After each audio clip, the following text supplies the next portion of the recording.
आज जो हमारी क्लास है वो फ़ेल माजी मुकम्मल जारी यानी पास्ट परफेक्ट कॉन्टीन्यूस टेंस के हवाले से है, ठीक है। अच्छा, फ़ेल माजी मुकम्मल जारी क्या होता है, यहाँ तवज्जो रखें, शाबाश। जब ज़माना माजी में, गौर करें, जब ज़माना माजी में कोई काम मखसूस या गैर मखसूस वक्त से जारी रहा हो तो उसे बयान करने के लिए हम पास्ट परफेक्ट कॉन्टीन्यूस टेंस को इस्तेमाल करते हैं। बात समझ में आ गई? यानी जब ज़माने माजी यानी पास्ट में, यानी गुज़रे हुए ज़माने में कोई काम किसी मखसूस वक्त से, यानी वक्त का तयन किया गया हो, वक्त दिया गया हो, यानी सुबह, शाम, दोपहर, 1980, 2000, ठीक है ना, मार्च, अप्रैल, साल का नाम दिया हो, महीने का नाम दिया हो, या औकात का बताया गया हो, इसको मखसूस औकात कहते हैं। मखसूस वक्त या गैर मखसूस वक्त से, गैर मखसूस वक्त ये हो गया अगर हमें कोई कह दे जी 5 दिन, 1 महीना, 6 महीने, 10 साल, 50 साल, 2 सदियाँ, ठीक है, ये गैर मखसूस वक्त हो गया, ठीक है। तो जब कोई काम ज़माने माजी में मखसूस या गैर मखसूस वक्त में जारी रहा हो तो उसे हम इंग्लिश में बयान करने के लिए फ़ेल माजी मुकम्मल जारी यानी पास्ट परफेक्ट कॉन्टीन्यूस टेंस को इस्तेमाल करते हैं। अच्छा, अब जो पास्ट परफेक्ट कॉन्टीन्यूस टेंस है उसकी मिसालें ज़रा समझें। मसलन मरीज़ सुबह से डॉक्टर का इंतज़ार कर रहे थे, ठीक है, यानी माजी में एक काम जारी था। माजी में कुछ लोग सुबह से डॉक्टर का इंतज़ार कर रहे थे। अब सुबह का लफ्ज़ आ गया तो ये मखसूस वक्त हो गया। क्या हो गया? स्पेसिफिक टाइम हो गया। आपको सुबह का वक्त बता दिया गया। एक तो ये सुबह मखसूस होगी। दूसरी बात, इंतज़ार कर रहे थे, माजी में कोई काम जारी था। जब माजी में कोई काम किसी मखसूस वक्त से जारी हो तो उसको फिर हम पास्ट परफेक्ट कॉन्टीन्यूस टेंस कहते हैं। मिसाल के तौर पे 3 दिन से बारिश हो रही थी, ठीक है, मैं 2 साल से अंग्रेज़ी सीख रहा था। समझ आ गई? ठीक है। भारत 1947 से कश्मीरियों पर जुल्म ढा रहा था। बात समझ में आ गई है? क्लियर? इसी तरह से आप और बाकी जुमले बना सकते हैं, ठीक है ना, ठीक है। सुबह से मैच जारी था, ठीक है।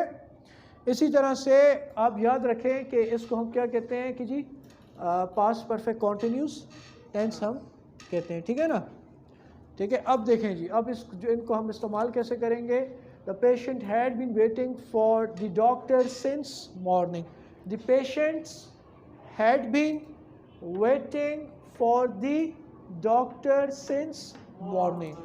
अब सब इसमें हेल्पिंग वर्ब जो आएगा सबके साथ हैड बीन आएगा। जितने भी कॉन्टीन्यूस या परफेक्ट कॉन्टीन्यूस टेंसेस हैं उनमें वर्ब की फर्स्ट फॉर्म के साथ आईएनजी आएगा। वेट है तो वेट के साथ आईएनजी आ जाएगा, वेटिंग आ जाएगा। स्लीप है तो स्लीपिंग आ जाएगा, ठीक है। डू है तो डूइंग आ जाएगा। रीड है तो रीडिंग आ जाएगा। वर्ब की फर्स्ट फॉर्म आएगी। वेट की सेकंड फॉर्म वेटेड और थर्ड फॉर्म वेटेड होती है। ये हमने यूज़ नहीं करनी, हमने फर्स्ट फॉर्म के साथ आईएनजी यूज़ करना है। तो सब्जेक्ट यानी द पेशेंट्स, जो इंतज़ार कर रहे थे वो कौन थे? मरीज, पेशेंट, वो सब्जेक्ट कहलाएंगे। Subject plus helping verb had been, कौन सा आएगा? Had been. तो सब्जेक्ट के साथ आप हैड बीन यूज़ करेंगे, helping verb plus first form and ING. Waiting, wait से बन जाएगा waiting. The patients had been waiting, waiting. अच्छा, किसके लिए इंतज़ार कर रहे थे? For the doctor. यहाँ पे प्रपोजिशन फॉर आएगी, के लिए, फॉर द डॉक्टर। यहाँ पे फॉर वो सिंस और फॉर वाला नहीं है, यहाँ पे प्रपोजिशन यूज़ हो रही है। The patients had been waiting for the doctor since morning. क्योंकि वक्त आपको मखसूस दिया गया है इसलिए हम सिंस यूज़ करेंगे। क्या यूज़ करेंगे? अंडरस्टैंड? मैं तुम्हारा सुबह से इंतज़ार कर रहा था। I had been waiting for you since morning. बात समझ में आ गई है ना, ठीक है ना। अच्छा, आगे हम इसको बना सकते हैं और जुमले भी हम बना सकते हैं। फार्मूले में देख लें, subject plus helping verb had been plus first form ING plus since या फॉर, अगर वक्त मखसूस है तो सिंस, अगर वक्त गैर मखसूस है तो फॉर। और ऑब्जेक्ट ये ऑप्शनल है, बाज़ जुमलों में ऑब्जेक्ट यानी मफूल आता है, बाज़ में नहीं आता। ऑब्जेक्ट वो होता है जिस पर काम किया गया हो। जिस तरह मरीज़ डॉक्टर का इंतज़ार कर रहे थे तो मरीज़ सब्जेक्ट हो गया और डॉक्टर ऑब्जेक्ट हो गया। बात समझ में आ गई? So the patients had been waiting for the doctor since morning. मनफी क्या बनेगा? मनफी में हैड के साथ नॉट बीन, मनफी में हैड के साथ नॉट आ जाएगा। The patients had not been waiting for the doctor since morning. सिर्फ हैड के साथ नॉट आ जाएगा, बाकी जुमला वैसे ही रहेगा मनफी में। The patients had not been waiting for the doctor since morning. क्या मरीज सुबह से डॉक्टर का इंतज़ार कर रहे थे? Had the patients been waiting for the doctor since morning. शाबाश, गुड, वेल डन। अच्छा जी, यहाँ पे जो हाँ जी हाजी साहब ने बिल्कुल ठीक फरमाया। देखें यह the patients had the patients been waiting for the doctor since morning. अब जो बात है आगे, इसको हम ज़रा यहाँ पे लिखेंगे। अगर ये होता कि मरीज़ एक हफ्ते से डॉक्टर का इंतज़ार कर रहे थे, यहाँ पे फॉर आ जाता। The patients had been waiting for the doctor for a week, for 7 days, for last 7 days और फॉर अ वीक। नहीं, एक दिन हो या 5 दिन हो या दिन हो, ठीक है। अगर आपको दिया जाए जुम्मे से तो फिर सिंस आएगा, ठीक है। फॉर अ डे, उसके लिए भी हम फॉर ही यूज़ करेंगे। जब अगर दिन दे दिया जाएगा, महीना दे दिया जाएगा, तारीख दे दी जाएगी, फिर सिंस आएगा। आजकल मतलब नहीं, वो जुमला गलत हो जाएगा, ठीक है। अब देखें कर रहे हैं, फिर वो होता। अब देखें सवालिया जुमला भी लिख लेते हैं। हैड द पेशेंट्स बीन, क्या जी? Had the patients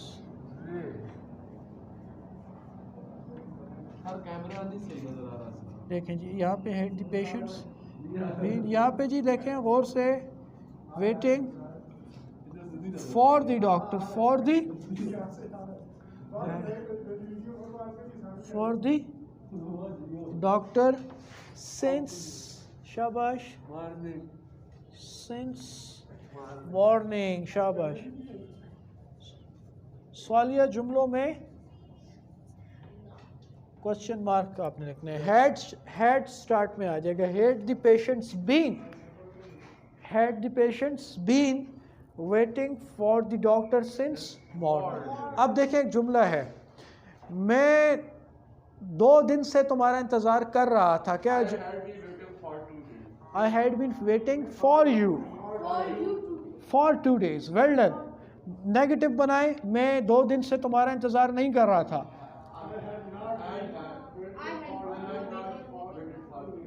I had not been waiting for you for 2 days। क्या मैं 2 दिन से तुम्हारा इंतज़ार कर रहा था? शाबाश। Had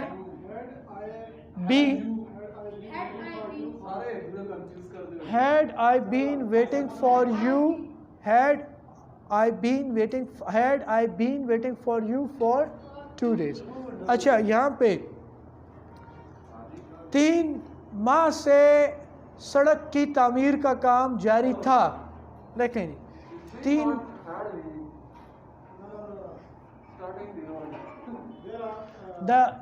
the road had been constructing, simple, the road had been constructing for the last 3 months, for the last 3 months। The road had not been constructing for the last 3 months। Had the road been constructing for the last 3 months। ठीक है, बात समझ आ गई है। अब और हम जुमले यहाँ पे लिखेंगे। ये नोट कर लिया आप लोगों ने? इसको लिखें ज़रा, 1 मिनट दे देते हैं इन सबको आप लोग, बल्कि 1